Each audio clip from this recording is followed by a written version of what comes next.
فرمایا کہ تمہارے سامنے دو ہی چیزیں ہیں، دنیا اور آخرت، تیسری کوئی چیز ہی نہیں ہے۔ جو آدمی اپنی دنیا بچاتا ہے وہ اپنی آخرت کو تباہ کر لیتا ہے، اور جو اپنی آخرت بچاتا ہے وہ اپنی دنیا کو خراب کر لیتا ہے۔ تو آقا صلی اللہ علیہ وسلم نے ارشاد فرمایا باقی کو فانی پر ترجیح دو، مطلب یہ کہ تم آخرت کو ترجیح دو، وہ باقی ہے، یہ دنیا فانی ہے، اس کو اتنی ترجیح نہ دو۔ اور ہماری اصلاح کرتے ہوئے اور دنیا سے ہمیں بے رغبت کرنے کے لیے حضور صلی اللہ علیہ وسلم نے ارشاد فرمایا کہ اگر اس دنیا کی اہمیت اللہ کے نزدیک ایک مکھی کے پر کے برابر ہوتی تو اللہ رب العزت کبھی کسی کافر کو یہ دنیا نہ دیتا۔ یہ جو کفار کو اللہ رب العزت نے دنیا دی ہے تو اللہ کے نزدیک اس دنیا کی کوئی اہمیت نہیں ہے۔ اگر اس کی اہمیت ہوتی، فرمایا کہ کافر کو ایک مکھی کے پر کے برابر بھی دنیا نہ عطا فرماتا۔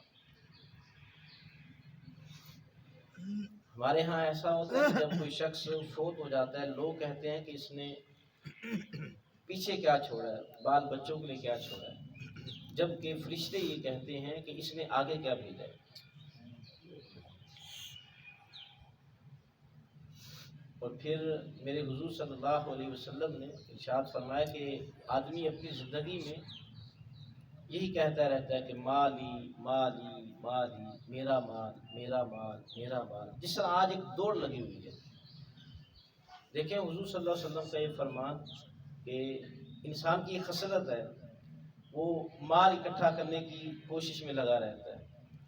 جو آدمی آج کی دوڑ جو ہے وہ مال کی دوڑ ہے، ہر آدمی مال کے پیچھے دوڑ ہے، اور ایک دوسرے کے آگے بڑھنے کے چکر میں وہ نہیں دیکھتا حلال ہے نہیں دیکھتا حرام ہے، الا ماشاء اللہ، جسے اللہ رب العزت بچا دے۔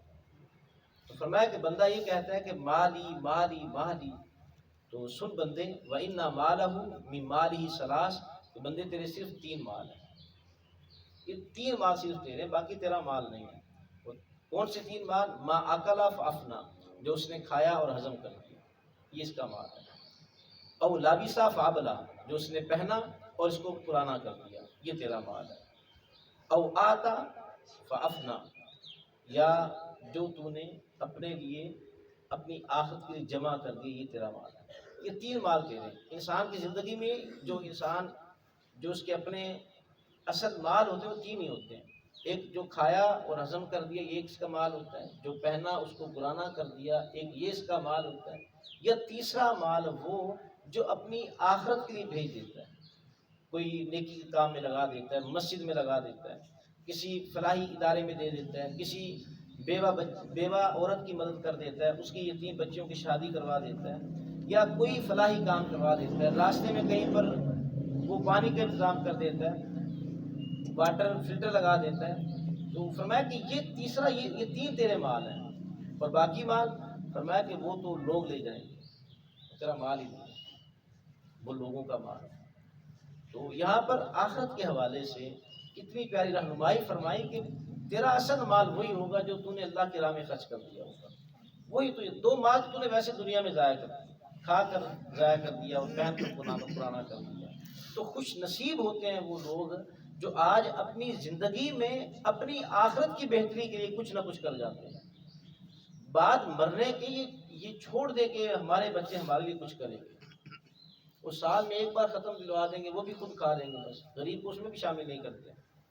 دیکھ ہاں جی یہ دادا جی کا ختم ہے، دیکھ چڑھا دی ہے، اس میں کتنے غریب لوگ ہوتے ہیں، سارے اپنے ہوتے ہیں، سارے ہمارے اپنے ہمسائے جو روزانہ کھاتے اور پیتے ہیں۔ اور یہ جی اب یہ سال کے بعد بہت بڑا ہم نے احسان کر دیا اپنے دادا جی پر، اپنی دادی پر، اپنے والد پر، والدہ پر۔ تو آج اپنی زندگی میں جو خود اپنے لیے کر سکتے ہیں وہ کر جائیں۔ حضور صلی اللہ علیہ وآلہ وسلم نے ارشاد فرمایا کہ جب کوئی شخص فوت ہوتا ہے تو میت کے ساتھ 3 چیزیں جاتی ہیں، اور ان میں سے 2 چیزیں واپس آ جاتی ہیں اور باقی 1 چیز میت کے ساتھ چلی جاتی ہے۔ وہ 3 چیزیں کون سی جاتی ہیں؟ میت کے جو اعمال ہوتے ہیں وہ ساتھ جاتے ہیں، اعمال ساتھ جاتے ہیں، میت کی جو دولت ہوتی ہے وہ ساتھ جاتی ہے، اور جو اس کے گھر والے ہوتے ہیں وہ ساتھ جاتے ہیں۔ اب ان میں صرف جو اعمال ہوتے ہیں وہ بندے کے ساتھ رہ جاتے ہیں، دو چیزیں واپس آ جاتی ہیں، مال اور اس کی آل اولاد وہ واپس آ جاتی ہے۔ تو فرمایا کہ جس نے تمہارے ساتھ جانا ہے اعمال نے، اس کے لیے محنت کرو کہ اس نے تمہیں نفع دینا۔ آقا صلی اللہ علیہ وآلہ وسلم نے ارشاد فرمایا کل قیامت کا دن ہوگا، اور جب تک بندہ ان سوالوں کے جواب نہیں دے دے گا، اللہ رب العزت اسے اپنے سامنے سے ہٹنے نہیں دے گا، اور اس کو ان سوالوں کے جواب دینا اس کے اوپر لازمی ہوگا، وہ سوالوں کے جواب دے۔ تو وہ کون سے سوال کرے گا؟ ان خمس، 5 سوال کرے گا۔ ان عمری، اس کی عمر کے بارے میں۔ فیما افناہ، اس نے کس چیز میں بسر کی۔ آج میں اور آپ اپنے شب و روز کی ترتیب دیکھیں، ہمارے شب و روز، ہماری راتیں کس چیز میں بسر ہو رہی ہیں، ہمارے دن کس چیز میں بسر ہو رہے ہیں۔ کہیں دن گناہوں میں بسر تو نہیں ہو رہے؟ چلیں اللہ رب العزت نے کرم کیا، رمضان کا مہینہ عطا کیا، برائیوں سے بچتے ہیں، باقی دنوں میں کیا اس رمضان کے رنگ کو اپنے اوپر چڑھا لیا کہ تاکہ باقی دنوں میں ہم برائیوں سے بچ سکیں؟ تو اس کی عمر کے متعلق سوال ہوگا، بتا تجھے ہم نے 70 سال زندگی دی تھی، تو نے کس چیز میں بسر کی ہے؟ اور پھر فرمایا کہ وَعَنْ شَبَابِهِ فِيمَا أَبْلَاهُ، اس کی جوانی کے متعلق سوال ہوگا۔ یہ قیامت کا منظر بیان کر رہا ہوں کہ قیامت کے دن آپ اس منظر کو سامنے رکھیں، اللہ رب العزت اپنے بندے کو سامنے کھڑا کرے گا اور کہے گا بتا تو نے زندگی کس چیز میں بسر کی، اور پھر فرمائے گا بتا تو نے جوانی کس چیز میں بسر کی۔ اب سوال یہ پیدا ہوا، جب عمر کے متعلق سوال کیا، عمر میں جوانی بھی آ جاتی ہے، عمر میں بچپن بھی آ گیا، بڑھاپا بھی آ گیا، اب دوبارہ یہ جوانی کا سوال کیوں کیا؟ اس سے پتہ چلتا ہے جوانی کی الگ اپنی اہمیت ہے، جوانی کا اپنا ایک لطف ہے، اس میں اعظام قوت ہوتی ہے، انسان ٹھیک ٹھاک ہوتا ہے، جو عبادت کرنا چاہے وہ کر سکتا ہے، جو نیکی کے کام کرنا چاہے وہ کر سکتا ہے، جو وہ اگر مال خرچ نہیں کر سکتا اپنی جسمانی طور پر خدمات پیش کر دے، چلے جی میں آپ کے ساتھ یہ کام ہو رہا ہے، میں آپ کے ساتھ کام یہ کرواتا ہوں۔ جس طرح آج ہمارے بہت سارے نوجوان جب مسجد کا کام ہو رہا ہوتا ہے، مسجد میں کوئی انتظامات کرنے ہوتے ہیں، تو نوجوان بڑھ بڑھ کر آگے پیش ہوتے ہیں، اللہ انہیں برکت دے۔ تو کہا کہ اس کی جوانی کے متعلق سوال ہوگا۔ جوانی جب اعظام قوت ہوتی ہے، ساری چیزیں انسان کے پاس ہوتی ہیں، وہ بھی بے پرواہ بھی ہو جاتا ہے۔ چوراہوں پر تو نہیں اپنی جوانی تو نے ضائع کر دی، سارا دن موبائل پر، فیس بک پر بیٹھ کر، انٹرنیٹ چلا کر، اس پر تو نے اپنی جوانی ضائع نہیں کر دی، اپنی نگاہوں کی بد نگاہی تو نہیں کی، اپنی سوچوں کو ناپاک تو نہیں رکھا۔ وَعَنْ شَبَابِهِ، اس کی جوانی کے متعلق سوال ہوگا۔ وَعَنْ مَالِهِ مِنْ أَيْنَ اكْتَسَبَهُ، اس کے مال کے متعلق سوال ہوگا، اس نے مال کہاں سے کمایا۔ میں اور آپ غور کریں، ہمارا مال حلال ذریعے سے آ رہا ہے یا حرام ذریعے سے آ رہا ہے؟ اور بندے کو جو مال ملنا ہوتا ہے وہ اسے ملنا ہی ہے۔ اب یہ بندے کے اوپر ڈیپینڈ کرتا ہے، اس نے وہ مال حلال طریقے سے لینا یا حرام طریقے سے لینا۔ جو چور کے پاس مال جاتا ہے وہ مال اس کی قسمت میں لکھا ہوا تھا، جو آدمی دھوکے سے مال لیتا ہے وہ مال اس کی قسمت میں لکھا ہوا تھا، لیکن یہ اس بندے پر ڈیپینڈ کرتا تھا کہ اس بندے نے یہ مال حلال طریقے سے حاصل کرنا یا حرام طریقے سے حاصل کرنا۔ مال ملنا تھا، اس نے حرام طریقے سے حاصل کر دیا۔ مال لکھا ہوا ہوتا ہے اس کی قسمت میں، وہ خود وہ ذرائع کے ذریعے اس کو حلال کر لیتا ہے یا اپنے اوپر حرام کر لیتا ہے۔ تو فرمایا کہ وَعَنْ مَالِهِ مِنْ أَيْنَ اكْتَسَبَهُ، کہ اس نے مال کہاں سے کمایا۔ پھر فرمایا کہ وَفِيمَا أَنْفَقَهُ، اور اس نے وہ مال خرچ کہاں پر کیا۔ اللہ تللوں میں تو خرچ نہیں کیا، عیاشیوں میں خرچ تو نہیں کیا، اپنے آپ کو بنانے اور سنوارنے میں خرچ تو نہیں کیا، صرف اپنی بلڈنگ بنا لی، اپنے مکان کی تزئین و آرائش کر لی، اسی چیز پر تو نہیں خرچ کیا، یا اسے غریب لوگ بھی نظر آئے ان پر خرچ کیا کہ نہیں کیا۔ فیما افناہ انفاقہ، اس نے وہ مال کہاں پر خرچ کیا، یہ اس سے سوال ہوگا۔ وماذا عمل فیما علم، اور جو اس نے جانا، جو اسے تبلیغ کی جاتی تھی، جو اسے دین کی باتیں بتائی جاتی تھی، جو وہ سنتا تھا، اس نے آیا اس پر عمل کیا یا نہیں کیا۔ اب یہ 5 سوال جب تک ان کے جواب نہیں دے دے گا تو اللہ رب العزت اسے اپنے سامنے سے ہٹائے گا نہیں۔ آپ اور میں غور کریں، کیا ہمارے پاس ان سوالوں کے صحیح جواب ہیں کہ ہم نے کب جواب دے سکے کہ باری تعالیٰ ہم نے زندگی تیری عبادت میں بسر کر دی، جس طرح تو نے چاہا اس انداز کے ساتھ ہم نے اپنی زندگی بسر کی۔ باری تعالیٰ ہم نے اپنی جوانی کو ضائع نہیں کیا، ہم نے اس جوانی کو تیرے دین کی خاطر قربان کیا، تیرے دین کی سر بلندی کے لیے ہم نے کام کیا۔ باری تعالیٰ جو ہم نے مال کمایا وہ ہم نے حلال طریقے سے کمایا تھا، ہم نے حرام نہیں کمایا، کسی کو ہم نے دھوکہ نہیں دیا، ناپ تول میں کمی نہیں کی، ملاوٹ نہیں کی، اور کسی کے ساتھ دھوکہ دہی سے کسی کو مال نہیں بیچا۔ کیا ہم یہ ایسے جواب ہیں ہمارے پاس جو ہم دے کر سرخرو ہو سکیں؟ باری تعالیٰ جو تو نے ہمیں علم دیا، جو ہم نے جانا اس پر ہم نے عمل بھی کیا۔ اور پھر اسی سے ملتی جلتی ایک اور حدیث پاک حضرت انس رضی اللہ تعالیٰ عنہ راوی ہے، کہتے ہیں کہ نبی صلی اللہ علیہ وسلم نے ارشاد فرمایا قیامت کے دن انسان بھیڑ کے بچے کی مانند اللہ کے سامنے پیش کیا جائے گا انسان کو، یہ اس کی کیفیت ہوگی۔ یہ اس وجہ سے بھیڑ کے بچے کی مثال دی کہ وہ جس طرح ایک بکری کے بچے کی نسبت جو بھیڑ کا بچہ ہوتا ہے وہ ذرا زیادہ وہ شریف سا ہوتا ہے اور وہ اتنا اس کے اندر شرارت نہیں ہوتی، تو اس انداز کے ساتھ یہ اس کی کیفیت ہوگی، ڈھیلا ڈھالا اس کا پن ہوگا، یہ انداز ہوگا، اور اس کو اس کیفیت میں اللہ کی بارگاہ میں پیش کیا جائے گا، اور اللہ رب العزت اس سے سوال کرے گا۔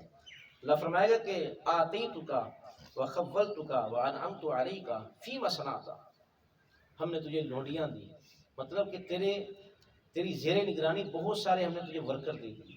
آج کل لونڈیوں کا زمانہ نہیں، آج کل ورکر ہیں، آج کل وہ جو اس کے زیر نگرانی کام کرنے والے لوگ ہیں، تو ہم نے تجھے بہت سارے تیرے ماتحت دیے جو تیرا حکم مانتے تھے، تیرے ایک اشارے پر وہ کھڑے ہو جاتے تھے، تو جیسے کہتا ہے ویسے وہ کرتے تھے، تو ہم نے تجھے غلام دیے، ہم نے تجھ پر بہت سارا انعام کیا، وانعمت علیک فیما صنعت، بتا تو نے کیا کیا،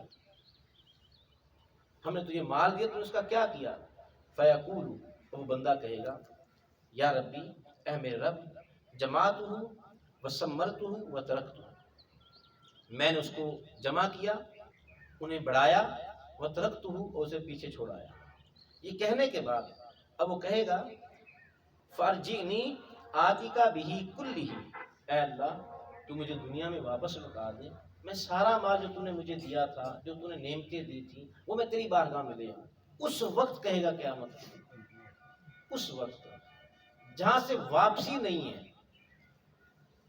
اور وہاں پر جب یہ صورتحال ہوگی، اس وقت انسان کے پچھتاوے کا عالم کیا ہوگا کہ جب اللہ رب العزت اسے یہ کہے گا کہ میں نے تجھے مال دیا تھا، تجھے اتنے سارے غلام دیے، تیرے زیر نگرانی اتنے لوگ تھے، تجھ پر میں نے اتنا انعام کیا، بتا تو نے اس کا کیا کیا؟ اور بندے کے پاس کوئی جواب نہیں ہوگا صرف اس جواب کے، وہ کہے گا کہ باری تعالیٰ تو مجھے ایک بار دنیا میں واپس بھیج دے، میں وہ سارا مال، جو ساری نعمتیں جو تو نے مجھے دی تھی، میں تیری بارگاہ میں لے آتا ہوں۔ تو آگے سے اللہ رب العزت اس کے اس جواب پر نظر رحمت نہیں فرمائے گا۔ حدیث میں آتا ہے کہ وہ بار بار یہ کہے گا، لیکن اللہ رب العزت یہ فرمائے گا فَيَقُولُ لَهُ أَرِنِي مَا قَدِمْتَ، اللہ اس کے جواب کی طرف توجہ ہی نہیں فرمائے گا۔ اللہ فرمائے گا بتا تو نے کیا کیا، بتا تو نے کیا کیا۔ تو آج خوش نصیب ہیں وہ لوگ جو اللہ کی راہ میں مال خرچ کرتے ہیں، ان کے دلوں میں مال کی ہوس نہیں ہے، اور جو لوگ مال خرچ کرتے ہیں انہیں اللہ کا شکر ادا کرنا چاہیے کہ اور بھی تو بہت سارے لوگ تھے، انہیں یہ توفیق نہیں بخشی کہ تو نے مجھے یہ توفیق دے دی، میں نے یہ کام کروا دیا۔ اور احسان یہ ہوتا ہے کہ بندہ کسی کے اوپر احسان کرے پھر اس کا شکریہ بھی ادا کرے کہ تیرا شکریہ، تو نے مجھے نیکی کی توفیق دے دی۔ تو یہ فکر آخرت کے حوالے سے، اپنی آخرت کی بہتری کے حوالے سے کتنی پیاری باتیں۔ اسی طرح رسول کریم صلی اللہ علیہ وآلہ وسلم نے اب ان لوگوں کے لیے وہ جو مال کی ہوس میں لگے رہتے ہیں، وہ دنیا میں مگن رہتے ہیں، اب دنیا سے بے رغبتی کے حوالے سے حضور صلی اللہ علیہ وسلم نے فرمایا کہ بادشاہ کون ہوتا ہے، بادشاہ امیر آدمی کون ہوتا ہے؟ فرمایا کہ من اصبح منکم آمنا فی سربہ معافا فی جسدہ عندہ قوت یومہ فکأنما حیزت لہ الدنیا بہذا فیلھا۔ فرمایا کہ جانتے ہو کہ تم میں سے سردار، بادشاہ، بڑا آدمی کون ہے، مالدار آدمی کون ہے؟ جانتے ہو کون ہے؟ یا رسول اللہ ارشاد فرمائیں، فرمایا کہ جس آدمی نے اس حال میں صبح کی کہ اس کو کوئی ذہنی پریشانی نہیں تھی، اس حال میں اس نے صبح کی، یہ پہلی صورت، اور دوسری صورت اس کا جسم تندرست تھا، یہ دوسری نہیں۔ اور پھر فرمایا کہ اس کے پاس صرف ایک دن کا کھانا ہے، ایک دن کا کھانا ہے، اس کا جسم تندرست ہے، اور اس کو کوئی ذہنی پریشانی نہیں ہے، فرمایا کہ یہ بندہ بادشاہ ہے۔ بادشاہی مالداری سے نہیں آتی۔ کتنے ایسے مالدار ہیں جو ذہنی طور پر پریشان ہوتے ہیں، گولیاں کھائے بغیر انہیں نیند نہیں آتی، انہیں اپنے مخملی بستر پر نیند نہیں آتی۔ کتنے ایسے بڑے بڑے لوگ ہیں جو ساری رات خوف کے عالم میں گزار دیتے ہیں، انہیں اپنی زندگی کا خوف ہوتا ہے کوئی آ کر ہمیں قتل نہ کر دے۔ فرمایا کہ جو آدمی ذہنی طور پر وہ تندرست ہے، پریشان نہیں ہے، اس کا جسم یہ تندرست ہے، کتنی بڑی نعمت ہے۔ کوئی بیماری نہیں ہے، کوئی شوگر نہیں، کوئی بلڈ پریشر نہیں، کوئی ایسا مسئلہ نہیں۔ اور کتنے ایسے جوان ہیں جن کو الحمدللہ کوئی مسئلہ نہیں ہے۔ ہم میں سے کافی سارے ایسے یہاں پر فرد بیٹھے ہوئے ہیں، ٹھیک ٹھاک ہیں، کوئی ایسا مسئلہ نہیں ہے۔ یہ بندہ بادشاہ ہے، یہ بندہ بادشاہ ہے۔ رسول کریم صلی اللہ علیہ وآلہ وسلم آپ تشریف فرما تھے، آرام فرما تھے چٹائی پر۔ مالک کونین ہیں، وہ پاس کچھ رکھتے نہیں، دو جہاں کی نعمتیں ہیں ان کے خالی ہاتھ ہیں۔ چٹائی پر لیٹے ہوئے حضرت عبداللہ ابن مسعود یہ آئے تو حضور صلی اللہ علیہ وسلم چٹائی سے اٹھے اس حالت میں کہ وہ لیٹنے کی وجہ سے چٹائی کے جو نشان پڑے ہوئے تھے جسم پر، جس طرح پہلو پر اور بازو پر نشان پڑے ہوئے تھے۔ عبداللہ ابن مسعود رضی اللہ تعالیٰ عنہ رونے لگے، کہا یا رسول اللہ آپ ہمیں اجازت دیتے ہم آپ کے لیے بستر بچھا دیتے، آپ ہمیں اجازت دیتے ہم آپ کے لیے بستر بچھا دیتے، سارے انتظامات کر دیتے۔ تو آقا علیہ الصلوۃ والسلام کا انداز دیکھیں، فرمایا کہ مجھے دنیا سے کیا تعلق، یہ انداز تھا۔ فرمایا کہ مجھے ومال للدنیا، مجھے دنیا سے کیا تعلق۔ کہا کہ میں اور دنیا اسی طرح ہے کہ جس طرح ایک سوار ہے اور اس کی منزل آگے ہے، ایک درخت آیا تھوڑی دیر کے لیے وہاں پر ٹھہرا، پھر آگے اپنی منزل کی جانب رواں دوا ہو گیا۔ یہ سمجھایا ہمیں کہ منزل آخرت ہے، یہ دنیا تھوڑی دیر کے لیے ٹھکانہ ہے، ایک درخت کے نیچے جس طرح مسافر تھوڑی دیر کے لیے ٹھہرتا ہے، ایک سٹاپ پر تھوڑی دیر کے انسان وہ رکتا ہے، ایک اسٹیشن پر وہ ریل گاڑی تھوڑی دیر کے رکتی ہے اور مسافر جلدی سے وہاں سے پانی لے لیتا ہے، کوئی چیز اپنے لیے لے لیتا ہے اور پھر وہ رکتا نہیں ہے وہاں پر، منزل اس کی آگے ہوتی ہے۔ کہا کہ یہ کتنی پیاری احادیث ہیں ہماری اپنی اصلاح کی۔ تو اپنے شب و روز کی ترتیب بنائیں، ہمارے شب و روز عبادت میں بسیں، دنیا کمائیں اس انداز کے ساتھ کہ حلال کریں، مال حلال ہونا چاہیے، اور پھر جو اللہ نے ہمیں دیا ہے اس میں سے خرچ کریں۔ اور یہ بہت بڑی نعمت ہوتی ہے کہ اللہ رب العزت یہ توفیق دے دیتا ہے کہ اے بندے تو خرچ کر۔ بڑے بڑے مالداروں کی توفیق نہیں ملتی۔ یہ جو حج اور عمرہ ہوتا ہے یہ پیسے سے نہیں ہوتا، یہ نصیبوں سے ہوتا ہے۔ بڑے بڑے میں نے مالدار دیکھے ہیں، وہ حج نہیں کرتے، عمرہ نہیں کرتے، انہیں توفیق نہیں ہوتی۔ اور دوسری طرف میں نے ایسے لوگ بھی دیکھے، مدارس میں پڑھانے والے اساتذہ دیکھے ہیں، طلباء دیکھے ہیں جو مسجدوں میں امام ہوتے ہیں اور مدارس میں سے 7-7 8-8 ہزار روپے تنخواہ لیتے ہیں، لیکن ہر سال عمرے پر جا رہے ہوتے ہیں۔ یہ نصیب کی بات ہے، مال سے یہ ساری چیزیں نہیں ملتی، یہ توفیق سے ملتی ہے۔ تو اپنا رزق پاک رکھیں، اس کی راہ میں مال خرچ کریں، اور پیارے آقا صلی اللہ علیہ وسلم کے دیدار کی تڑپ رکھیں، اللہ رب العزت کے دیدار کی تڑپ رکھیں۔ اللہ رب العزت ہمیں اپنی آخرت کی بہتری کے لیے کام کی توفیق عطا فرمائے۔ صلی اللہ تعالی علی حبیبہ محمد و آلہ